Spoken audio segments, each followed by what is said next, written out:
We'll go ahead and start this year's grand rounds with our first one of this academic year. And thanks very much for everyone that came here in a person. This is probably the best showing that we've had in some time, and I know it's because of both the great fellows and the great talk we have coming up.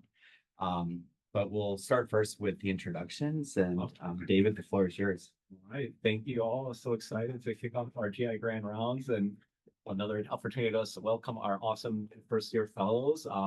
This is all informal. There's no like PowerPoint slide presentation expected or anything like that. So just feel free to share anything about yourselves, but always sometimes fun for icebreaker questions.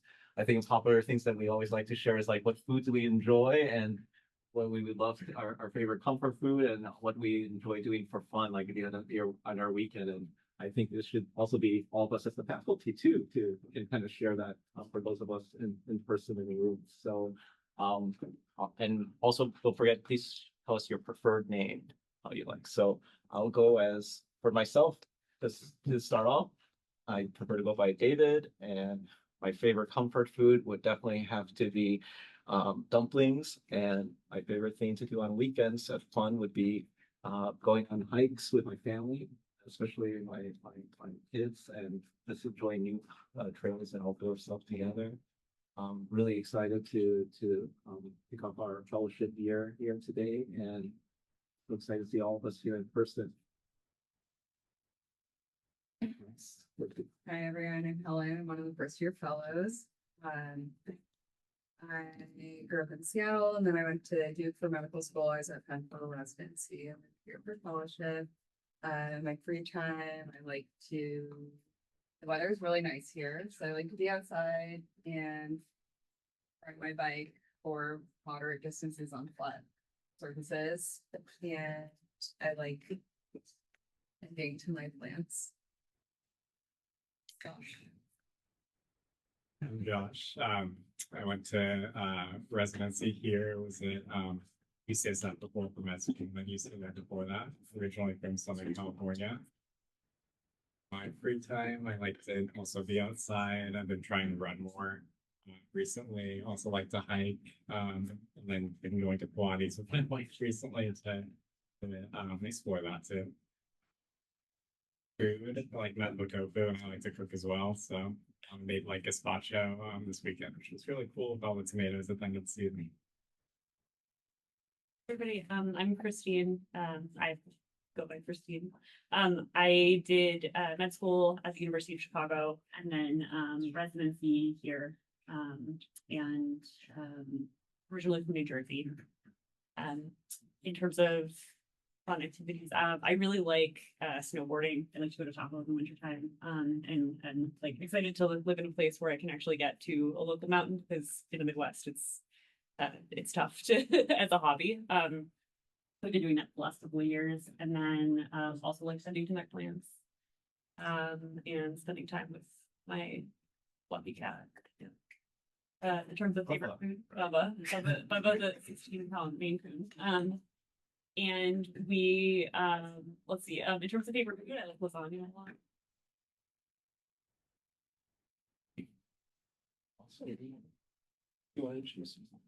Hi, I'm Matthew. I'm the autonomous senior GI fellow here, originally from Barbados.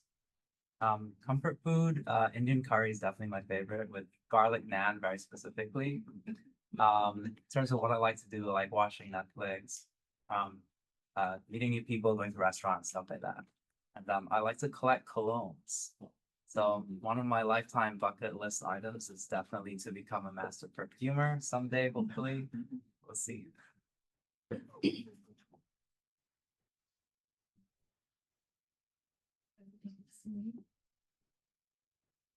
Hello, I'm Celine. I'm an internal medicine resident from Belgium, and I'm here for a year as a visiting researcher with Dr. Wynn.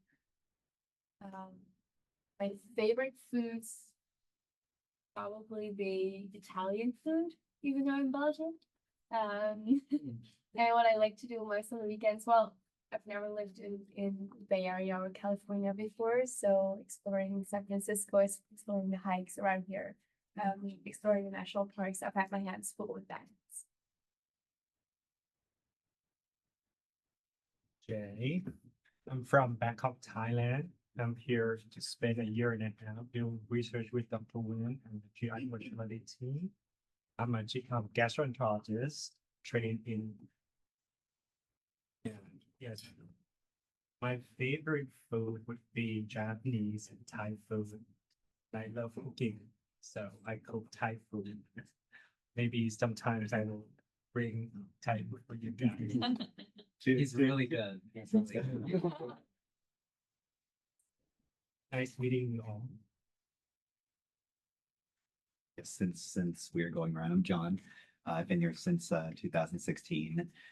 Our kids are 17, 16, and 13. So what I like doing on the weekends, what I do on the weekends are, not always the same. But I tend to watch a lot of softball, soccer, and lacrosse games, and that can be as many as 10 in the course of the weekend. Comfort food is not necessarily the same as favorite food, but comfort food is probably spaghetti and meatballs. That's me. Linda Lynn.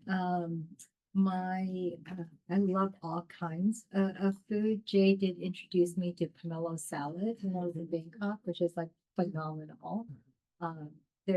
You can't find it in California, so I have to buy pomelos and ask Jay to make me the pomelo salad. What I like to do, so my favorite pastime is actually watching Hallmark Christmas movies. So Hallmark, like Christmas in July is like the best thing to the chagrin of my family. That's how I get alone time is I turn on Holiday in July and everyone leaves me alone for the dog.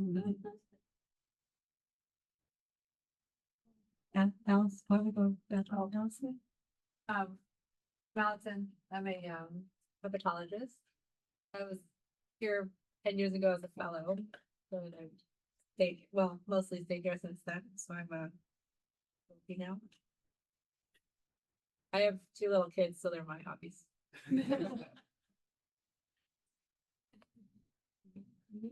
Hi everyone, my name is E. I just joined GI faculty member in July, and I just graduated from Cedars-Sinai GI Fellowship and Medical Pancreatology Fellowship.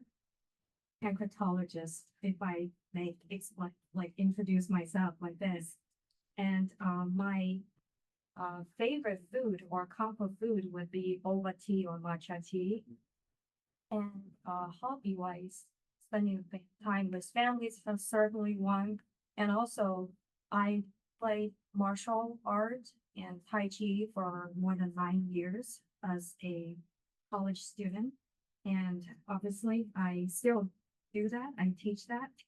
So yeah, hopefully we enjoy the time together. Thank you. Just learn something new, right? I'm Erin. I'm new faculty as well. I'm a psychologist. I've been with the VA and UCSF for the last decade, so I'm going to be here now. I realized high dopamine activities like jumping out of airplanes. Yes, I do that. And roller coasters. So, but normally I can't access those things every weekend. So I settle for things like continuously like rearranging my apartment, and that really bothers my partner. But I spend a lot of time doing things like that. Hi, my name is Karen. I'm faculty in general GI. I've been here for a couple of years. I was previously in New York for 10 years there. I like John. Also, what I like to do on the weekend is very different from what I end up doing. I have 2 teenage boys, so I'm also a chauffeur in another life.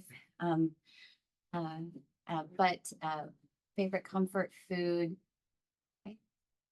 You mentioned boba and matcha. I mean, if I get to pick a drink, then it would be coffee. And if I could do whatever I want, my idea of heaven would be a really good cup of coffee and cook and leave me alone, and I would be quite happy. Everybody, I'm Shake, but I go by Shake. I'm one of the 3rd-year GI fellows. I went to medical school at UCLA and did residency at NYU and worked as a hospitalist before coming here for fellowship. I think my comfort food would probably be lentils of all kinds, especially dal. That's probably my all-time favorite comfort food. I think activity wise, I love swimming, and that is like something that I really enjoy doing on weekends too. And we have some really, for anyone who's new, it's like we have some awesome pools on campus and also at Redwood City just across the street. So highly recommend checking those out too. But nice to meet you all. Great. Hi, my name is Edith, and I joined faculty here in 2020. I'm part of the IPD group here. So my comfort food would be Cantonese soup that typically has to be boiled for over 24 hours. So good, so good. In terms of what I do on the weekends, like Karen, I don't get to choose what I do. I'm told what I need to do. I have two boys, 8 and 10 years old, and they're in competitive chess and soccer. So I'm usually driving them or cheering them on the field and in the tournaments. Excellent. My name is Gurkripal Singh. I am an adjunct clinical faculty here. I'm the odd one out. I'm actually a rheumatologist by training, but I've been an adjunct professor of gastroenterology now for almost close to 25 years. I'm an epidemiologist, clinical trials, help design outcome studies. And my favorite food is Japanese food. I enjoy cooking as well and would love to learn how to cook some Thai food with you. And my favorite pastime, as in when I can do it, is to make wine. That's right. You're Lalaval, I've been here since 2009. We used to up for 10 years before that. The resident here, so it was coming home when I came back. I grew up in Mexico, so probably my comfort foods are anything that reminds me of my childhood. That my mom used to make and still makes. Favorite things to do are fun activities with friends and family, often outdoor things like hikes, longer term travel. Hi, I'm Craig. I work for Takeda Repping in Tibio. Been in this area for about 20 years. Love the Bay Area. Like you said, the weather and all the outdoor stuff. I like to hike, ski, golf, all sorts of outdoor stuff. Nobody said pizza, and I don't think I'll start off with pizza. Is probably my favorite. If I had one food to eat, it would be pizza. Everyone, I'm Andrew. I'm an advanced hospitalist, and that's here since 2015, since residency. Favorite food, sushi, and the time these days. I taken up pottery recently.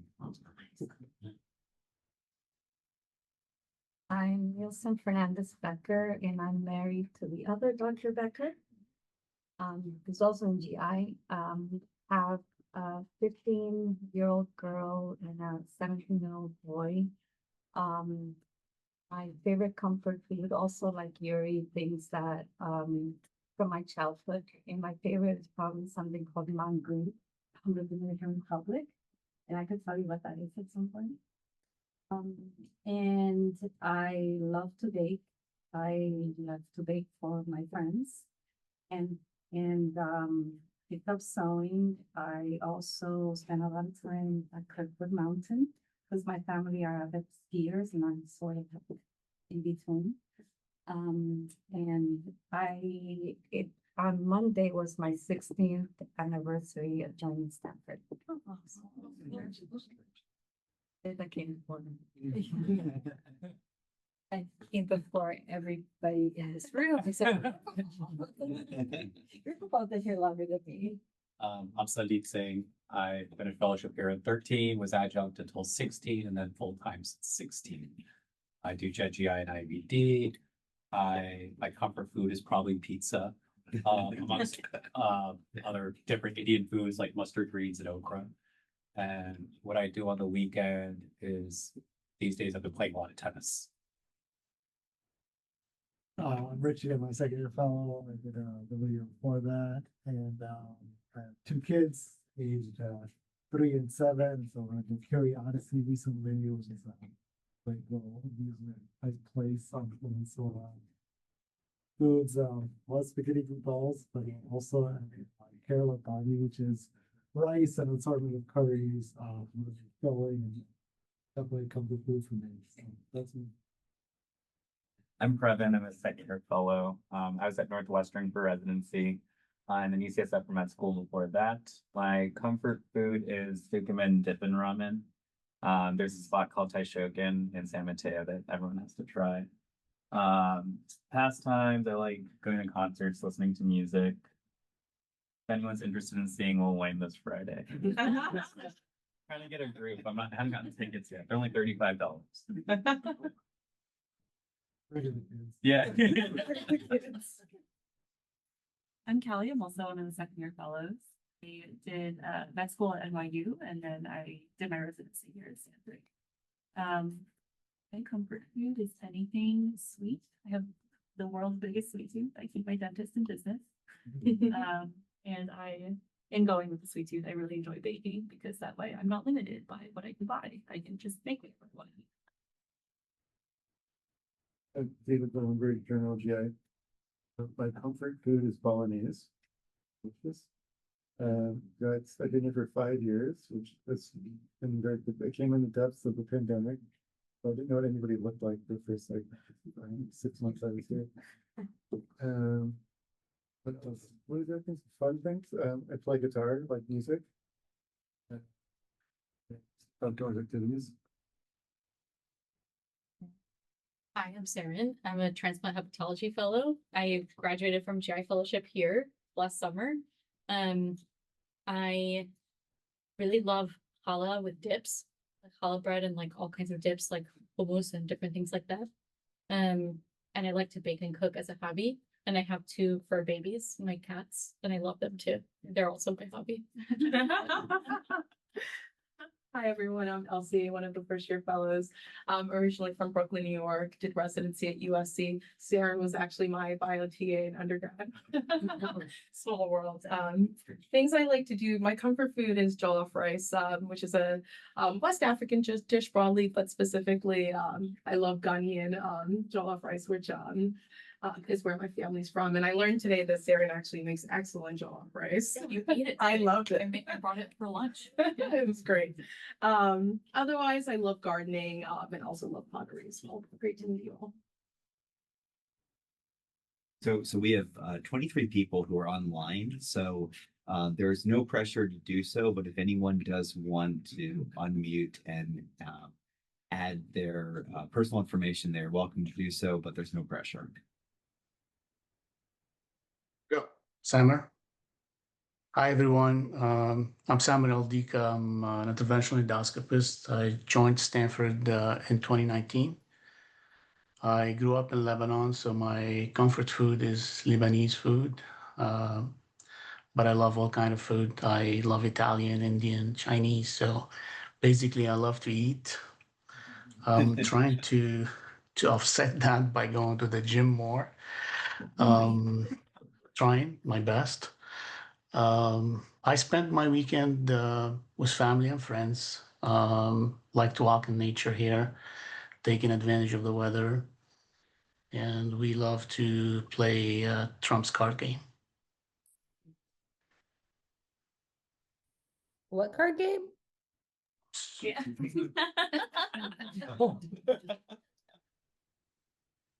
You play it? No, wait, are you serious? I don't know what you're talking about. Oh, I'll teach you. Deal. I can go. I'm Argavon Salas. I'm trained as a surgeon, not as a GI doc of any kind, but I've been squatting here for a couple of years. Thank you for having me. Comfort food, yeah, I would say similar. I'm from Iran, so definitely Iranian food, which is usually rice with some kind of stew. I'm not a big meat eater, even though meat is definitely a meat heavy cuisine, but I just skipped that part. On the weekends, yeah, I agree. Like, obviously hiking is great. I'm finding myself too lazy to do it lately. Like, it seems like somehow a big ordeal, even though it's not. I don't know, it's all in my head. But spending time with family and friends and trying to pretend all the terrible things aren't happening is probably my favorite way to spend a weekend. I think that was it. Thanks. Kian, looks like you're. I can go too. Yep. I'm Kian Kiasha, and I'm one of the IBD docs. I've been here since 2017. I'm from Iran as well, and so there's this northern Iranian stew dish that includes meatballs and pomegranate and walnuts. That's one of my favorite foods, and my mom's the only one who makes it. I don't haven't found it at a restaurant, so I resort to that. As far as activities, I'm a big fan of hiking. I like hiking state and national parks, and so I also really like board games. So I recently discovered something that combines the two, a board game called Trekking, which I'm playing with my kids and really enjoying. So hope to do more of that. Awesome. Well, thank you. Just in the interest of time, we are going to jump ahead then. And it's my pleasure to introduce Dr. Philip Schoenfeld. Philip is the Chief Emeritus at the John Dingell VA group that's based outside of Michigan. And when we had sent a request for different suggested outside talks, Phil's name came up several times from several different people. And specifically, the request was made for his talk on how exactly to give a good talk. So we figured that this would be a great talk to start the series off on. And Phil has very, very graciously agreed to come here and spend his time and educate us on this. So Phil, the floor is yours. Thanks. See if I can do my job.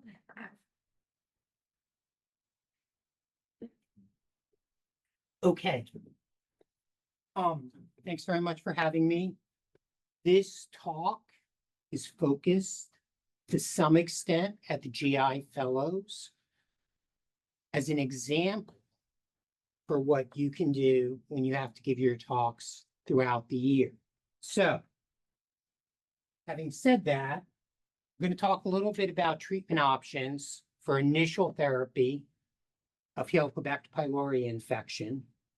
By initial therapy, I mean treatment-naive patients. But before we do that, just quickly my disclosures. Now, unfortunately, Dr. Wynn in her intro spoiled the answer to this question, which is Hallmark Christmas movies. So, as an icebreaker, you're going to have to guess. And by the way, she fibbed a little bit there. I sit with her through all those Hallmark TV movies.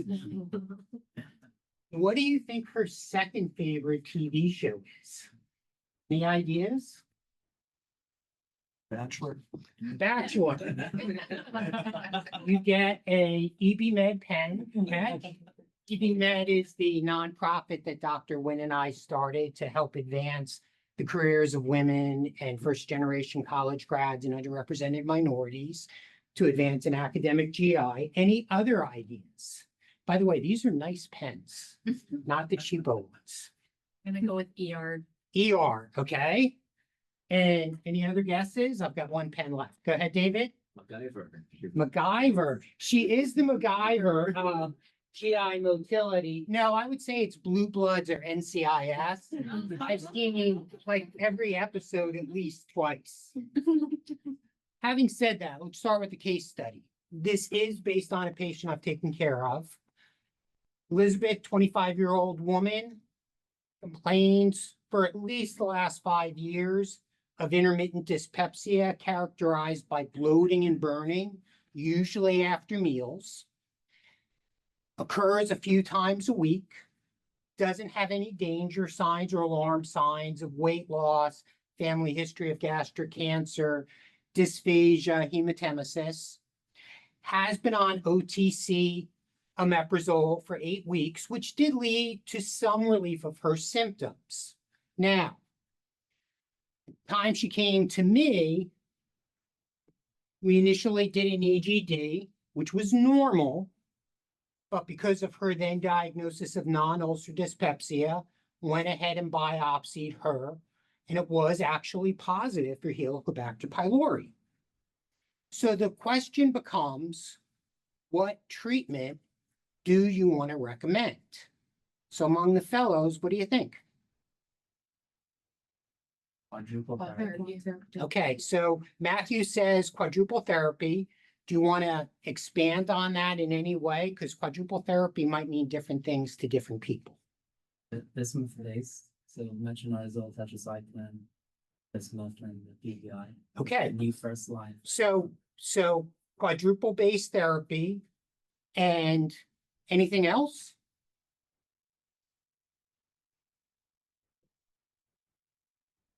Okay, let me start with my lineup. Elsie, Christina, Josh, and Helen. So what do you think?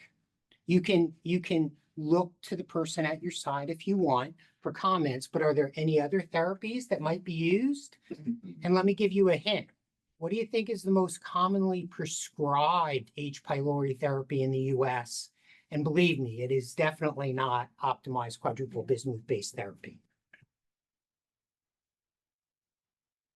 Go ahead, Elsie. Maybe a mox, flagyl, PI. Okay, a mox flagyl or PPI, so a triple base therapy. Christina, what do you think? I think probably the most common Is what? is the triple therapy that mostly does. Okay. Josh, do you want to expand on that at all beyond triple base therapy? There's maybe an antibiotic you might want to substitute for the flagyl along with the mox and a PPI. Goes by a trade name that begins with a P. Any idea, Helen? I don't know the trade name, but clarithromycin. Yeah, clarithromycin-based triple therapy now, or what's called Prevpac.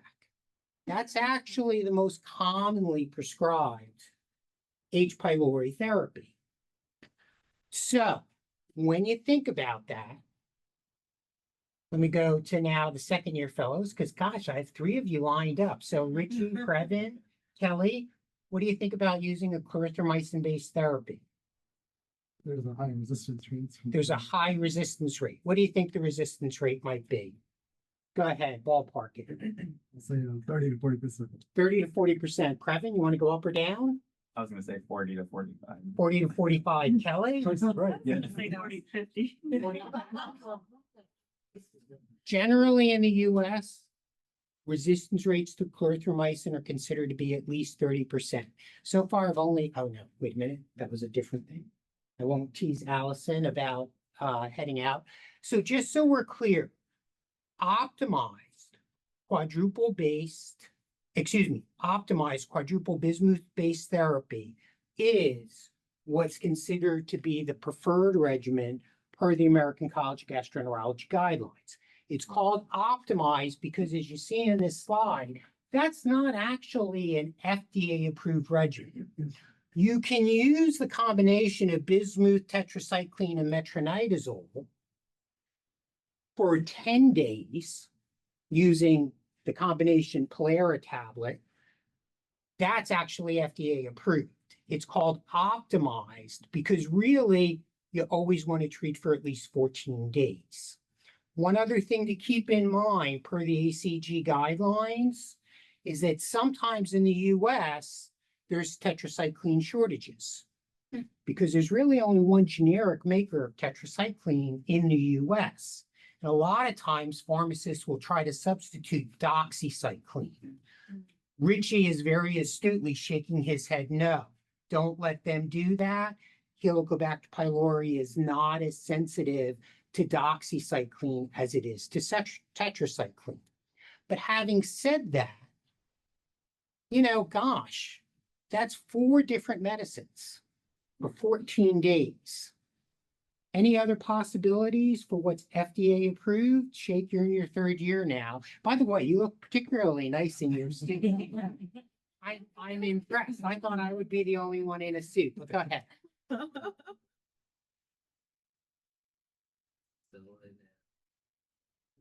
Vonoprazan, okay. Anything else that's FDA approved? Rifabutin-based triple therapy. Rifabutin-based triple therapy. Very good, Matthew. So the other things that are approved are going to be those things. We want to keep that in mind because our patient Elizabeth, when we recommended quadruple therapy, was like, not sure I'm going to remember to take medicines 4 times a day. And by the way, I'm 25 years old. I go out most weekends. Not too hot on no alcohol for 2 weeks. And okay, you told me this is the best therapy, so I'll do it. But when we went to the pharmacy, they tried to substitute doxy for tetracycline because they had a shortage. So having said that, we want to know what the other alternatives are. And those other treatment options are, just like you said, you can use shake, the vonoprazan, amoxicillin dual therapy for 14 days, or you could use rifabutin-based triple therapy for 14 days. Because one other thing I forgot to mention, the whole reason that our patient Elizabeth came to see us in the first place was because she was having non-ulcer dyspepsia based on her upper endoscopy. And gosh, when you're hopefully educating your patient when you prescribe quadruple-based therapy, you're warning them, yeah, your dyspepsia is probably going to get worse based on that combination. So let me go back to what you said, Shake.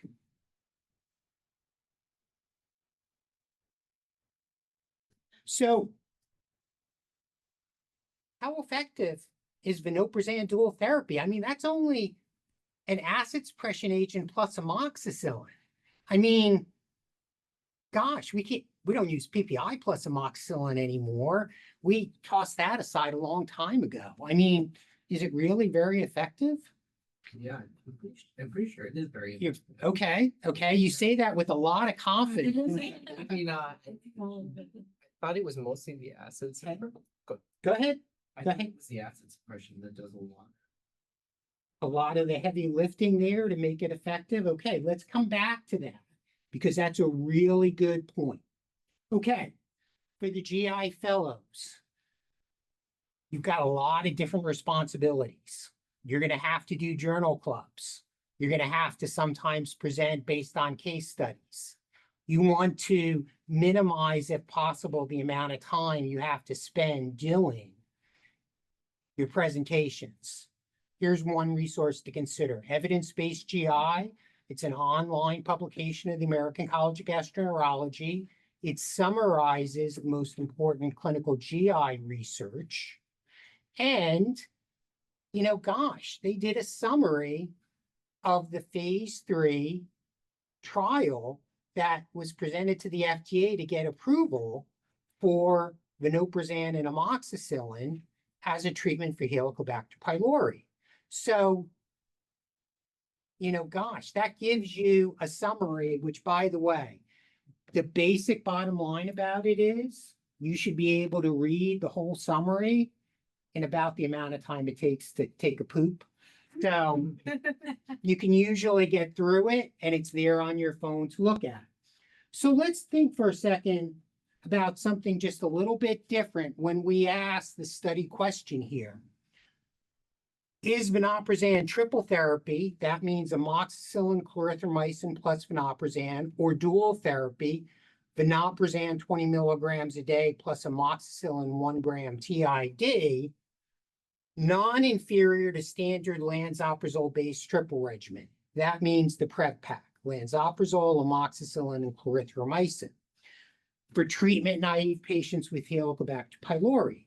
Now, in terms of thinking about the study design, what might be components of the study design that you'd want to see in whatever study we're going to say proves that this is a effective therapy, at least as good as PrEP pack, which is most commonly prescribed, and maybe better. So let me think. Gosh, Shake, your wife, your other third-year colleagues like Abel, where are all those folks? If they were here, I would pick on them, but I'm afraid it comes back now. Vijay, Previn, Kelly. This time. So what would you say if it's a well-designed trial about a treatment?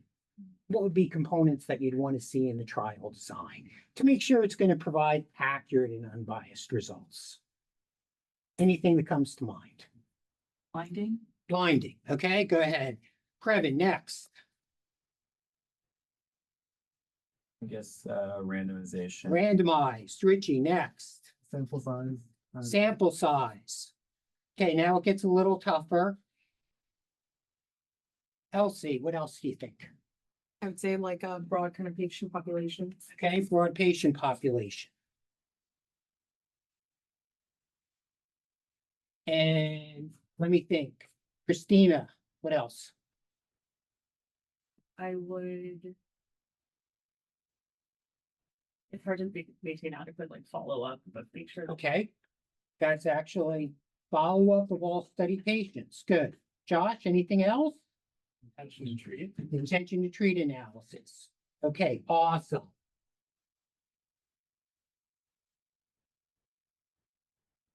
Okay, good.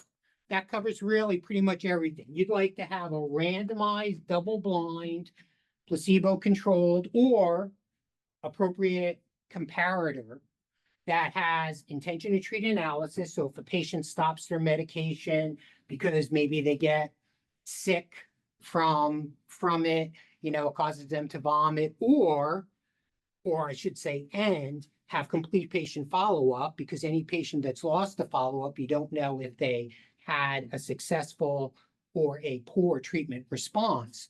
Those are the components we want to look at.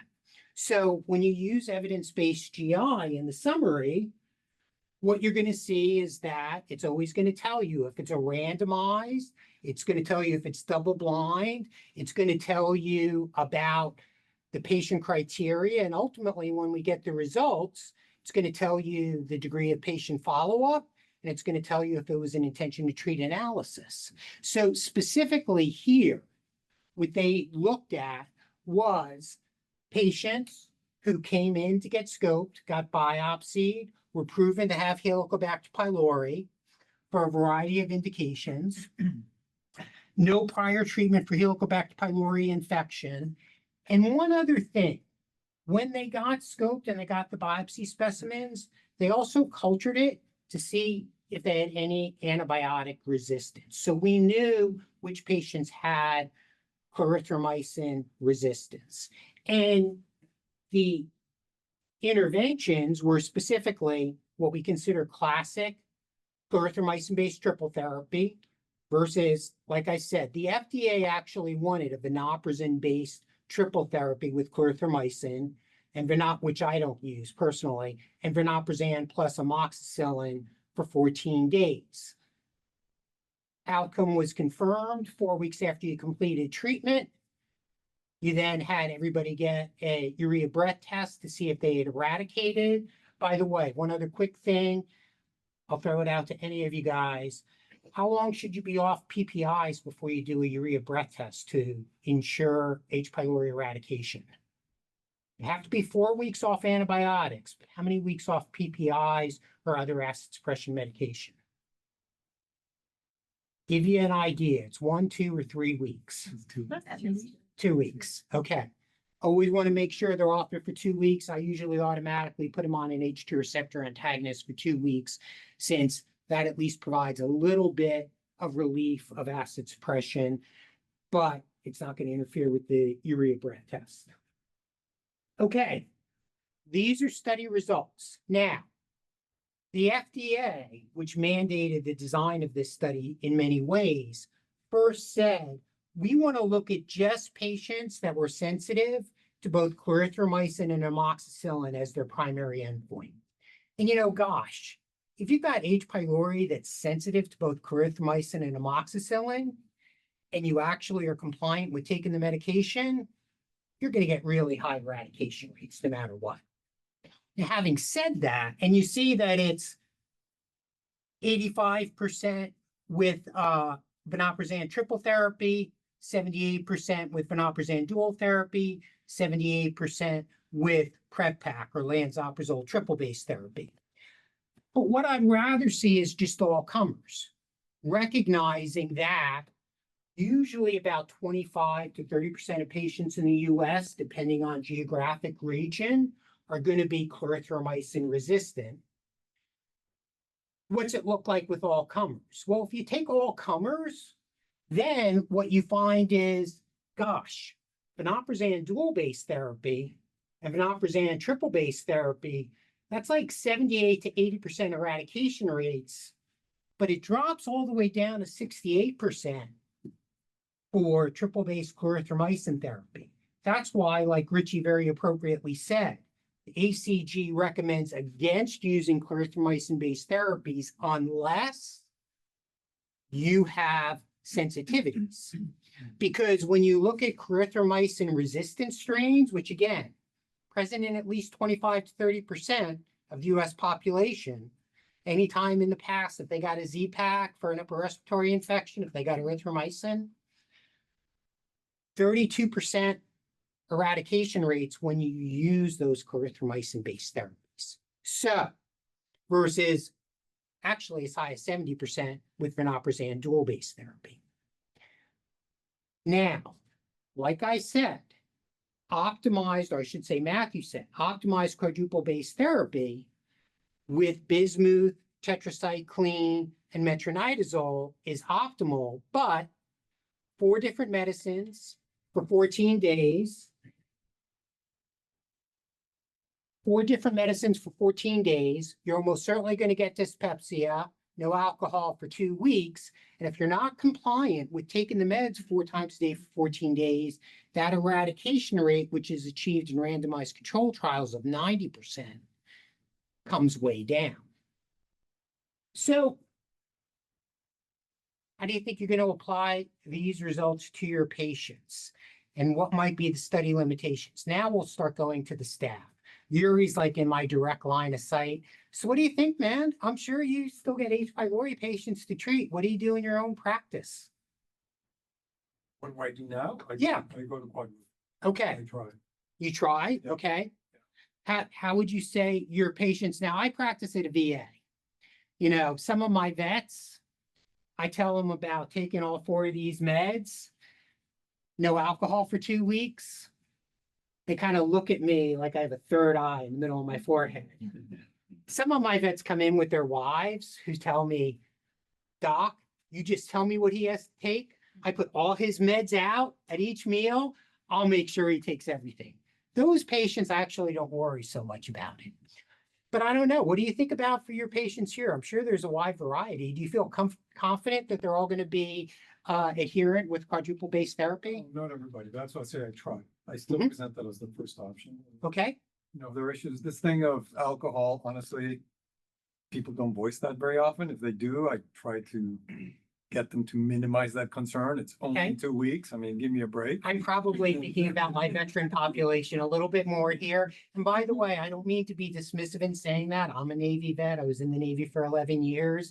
Maybe I speak a little more from experience, but go ahead. No, and so, you know, if they're really concerned, the adherence thing is definitely an issue, right? And you can't tell. People can't predict ahead of time. So I think that's just there no matter what. Are people going to stick with it? Who knows? So I try to make the point that they need to. If they really say, oh, 4 is too much, then maybe you go to 3. Although I'm not so sure that that makes such a big difference. If people are not going to take the regimen, they're not going to take it. You know, it's the 14 days. So I'm not sure I can distinguish. Okay. Okay, fine. Any other thoughts about how you may apply this to your own patients? For Go ahead, ours, John. oftentimes insurance dictates Okay. what's there in terms of the options. Okay. So you need to know if you're going to use this. I will just say based on experience. Now at the VA, you know, it's a matter of whether or not you've already worked it out with the pharmacist that they're going to allow you when you put in a non-formulary consult to actually get the vonoprazan dual pack. If you're in commercial insurance, make sure you use something called Blink RX. That's a story for another time. So actually, let me be more truthful. Okay, be more truthful. Here's the honesty is always really important. Real practice. We're often scooping people sent by primary care. You know, they're dyspeptic, or you see a tiny erosion. You get the biopsies, right? We have no relationship with the patient. And I send my nurse a message saying, here's another one for quadruple therapy. please talk to them. So that's what happens much more often than me in the office talking to the patient. So if you want to unpack the real world, that's the real world. So are they getting any, informed discussion about the alternatives? No. Is somebody really telling them you need adherence? Maybe, maybe not. And that's really the truth of most of my HP treatment. But my whole message for the topic prefaces it. This is really hard. Everyone complains. There is not another equally effective treatment regimen. Okay. And of all the things I see in clinic, refractory H. pylori is one of the banes of my existence. And I feel like if you don't get it the first time, your second and third line treatments, you're in the pits. Okay. That's a good point. I very much agree with what Sunny said, and that's actually part of the reason why vonoprazan dual pack, which is going to be easier to be adherent to, not cause dyspepsia, much fewer restrictions, assuming they're not penicillin allergic, because definitely what Sunny said, your best opportunity is the first time you treat. Go ahead, Matthew. One more comment, then I'm going to move on. Yeah, I just had a couple of patients in residency where they had concerns about the pill burden when I offered optimized business pleasurable. I actually bit the bullet and gave them the Pylera, which is only 10-day approved, I know. But it actually worked for those two patients. It's less pills. So. If you use the combination pill Pylera, I certainly go along with that, but you got to get it for 14 days, which can be a problem sometimes with reimbursement. Now, let me go back to what Sheikh said. So Sheikh, you mentioned how vonoprazan just with amoxicillin is better, something to do with the acid production. Now I'm going to scoot ahead here real fast, but I'll just note this. Vonoprazan is a potassium channel competitive acid blocker, 100 times more potent than a PPI at acid suppression. Actually has a half-life that's 4 times longer than a PPI. And you don't have to worry about taking it on an empty stomach and take it with or without food. So the level of acid suppression you get is much greater. Now, what you need to know is, why is that important for H. pylori? Because H. pylori learned to survive in your stomach because normally, when it's acidic in the stomach, H. pylori bugs fold down on themselves and they live in the gel that coats the parietal cells. And they wait until they sense, and this is an oversimplification for the basic scientists, until they sense a less acidic environment, then they unfold, come to the surface of the gel, and start replicating.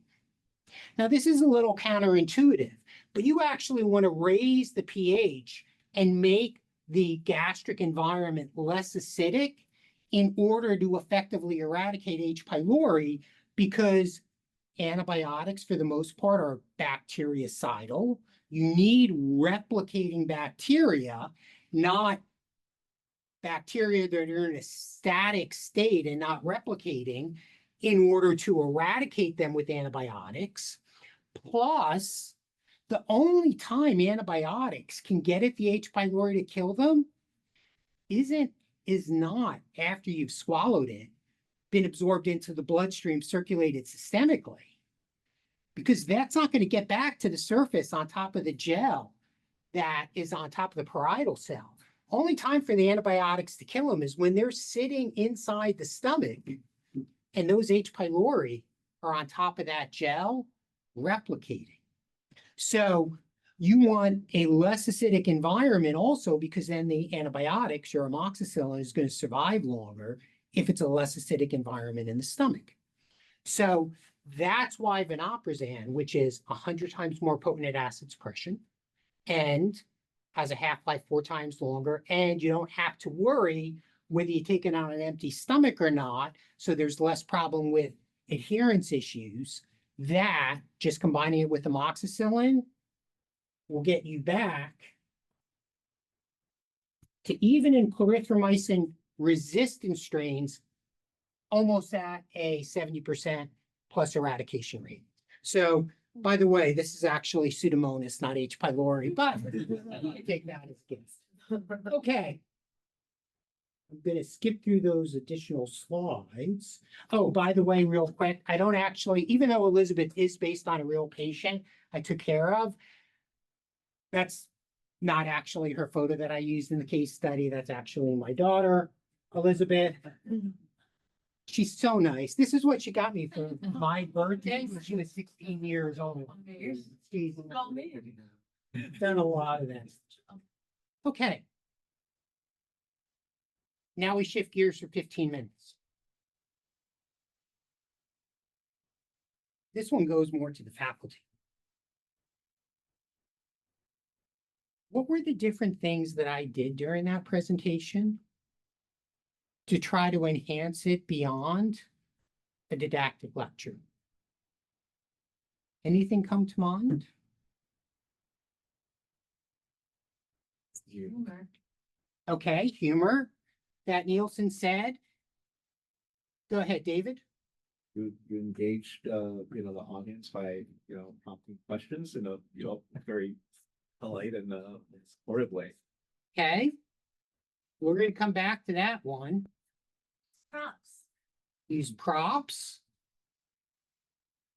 You ask questions to the fellows specifically, rather than putting attendings on the spot. Until now. And you remarkably remembered everyone's name. Yeah. Names. Kelly, Previn, Richie, Sonny, Nielsen, Andrew, sorry, did not remember. Besides Linda, John, Lee, Matthew, Yuri, Paul, Kirkapal, David, Helen, Josh, Christina, Elsie, Saren, Yi, Erin, Shane, Edith. Okay, so what else? Think back to the very beginning. What was my second slide? Presents. Presents. Icebreaker. Dr. Wynn ruined it, but. Yes.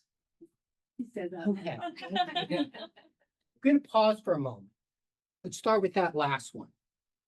So I started with an icebreaker question for which, by the way, did anybody have the correct answer? No. You said ER, Saren. You said The Bachelor. I forget, David, what you said, but none of you had the right answers.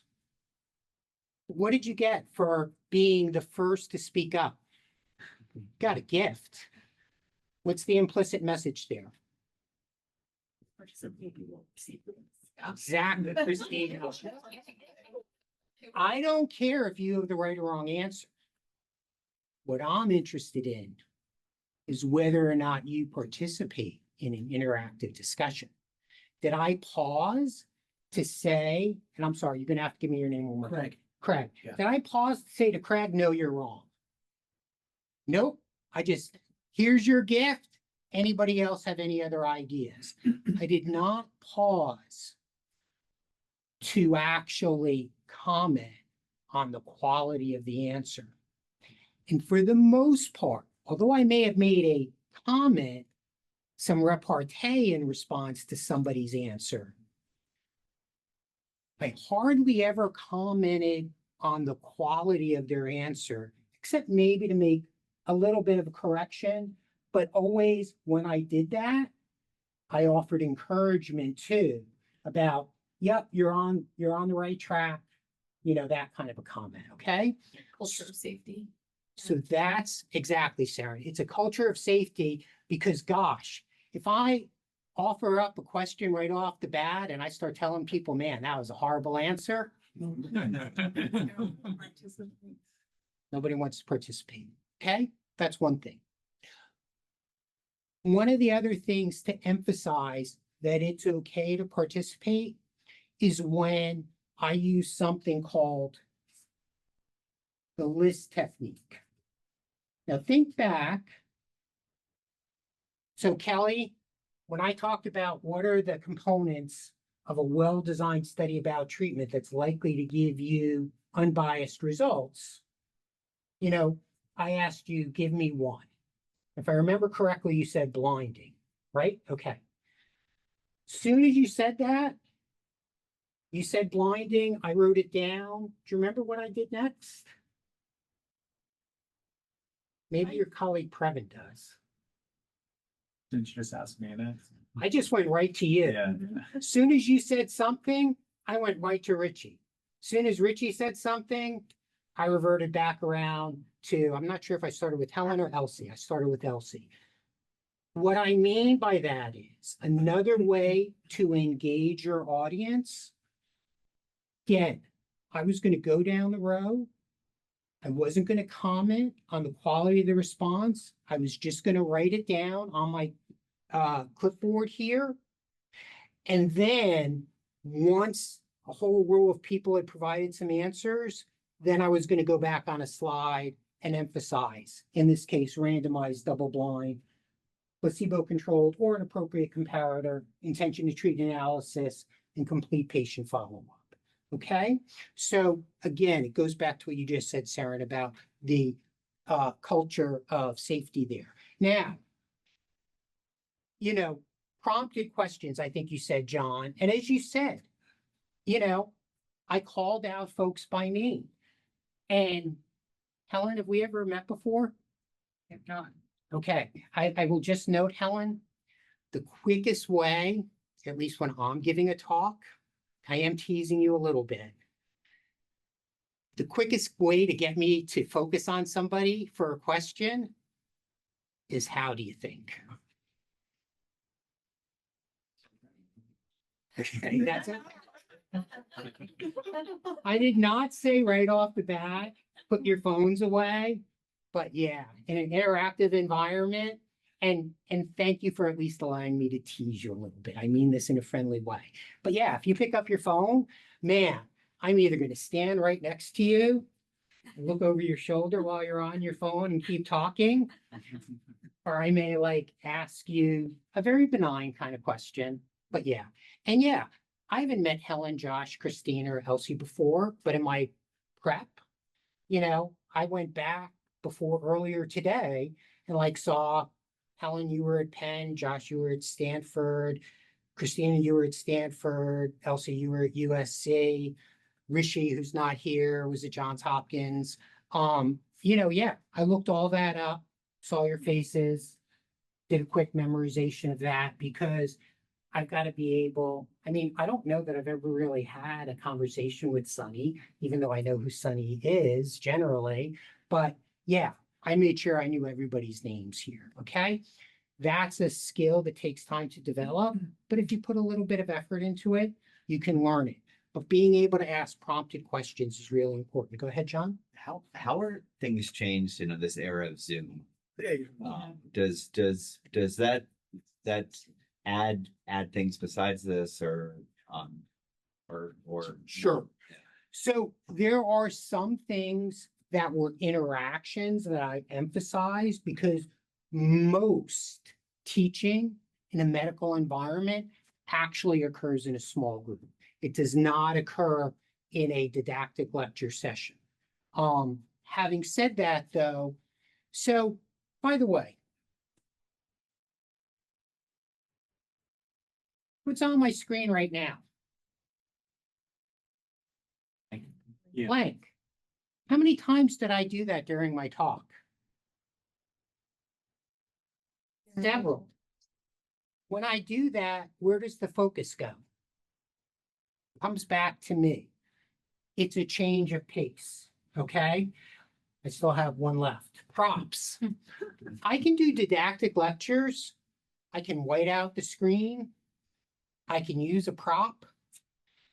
Those are still things I can do even in a didactic setting, even in a Zoom setting. But I'll be honest, I think Zoom is a problematic learning setting. It's very convenient, but I think we all know your attention is much less when you're in a Zoom setting. At least if I have people in a lecture hall, even if it's didactic, I'll walk up and down the rows. And I'll make sure I have a remote clicker. and I'll kind of walk up and down rows a little bit in a didactic setting if possible, so that, you know, as I walk in one direction, you know, people in that area get a little more focused when they see I'm walking over there. So those are a couple of the other things that I do. Humor, got to be a little bit careful about how you use it, but let me just mention this. The humor part, though,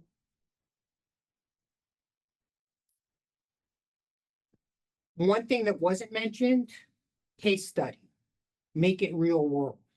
And, you know, Yuri really helped me out there because he talked about in the real world, he's not actually seeing patients who are positive for H. pylori in clinic. You know, he's talking to his nurse. And yeah, that gets back to what you just said, Sonny. That's why we have so many people who come back and they still are positive for H. pylori after their initial therapy, because you really have to spend some time working on it. Okay, one last thing. Anybody notice when my alarm went off? Okay, that was on purpose. Okay. This is a talk I haven't given in a long, long time, so I was off a little bit in my timing, but that alarm went off to tell me when I needed to stop. Because I've got my watch out here that I could kind of glance at. My alarm was my alert to tell me when it was time to stop, or at least to try to wrap it up real quickly. Because I had multiple backup slides about the mechanism of action of vonoprazan that in the end I didn't get a chance to get to, but that's okay. One last thing again. So now what Shannon will provide for you is not just these slides, but the PDFs from Evidence-Based GI about that vonoprazan versus clarithromycin-based triple therapy for Helicobacter pylori infection, and the evidence-based GI summary of the ACG guideline in Helicobacter pylori. Those will both be available to you. I noted nobody was taking notes, and that's actually a good thing, because I want you to be focused on the lecture, but I also need to make sure you have something in writing to refer back to later.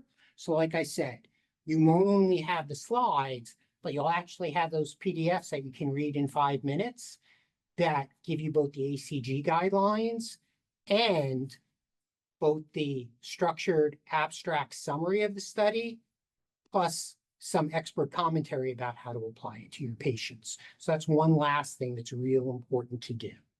Okay, it's 5:34. I should stop here. Thanks very much for your attention. Thank you.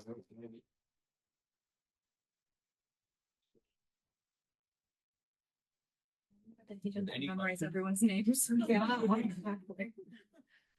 Are there any questions from the online people?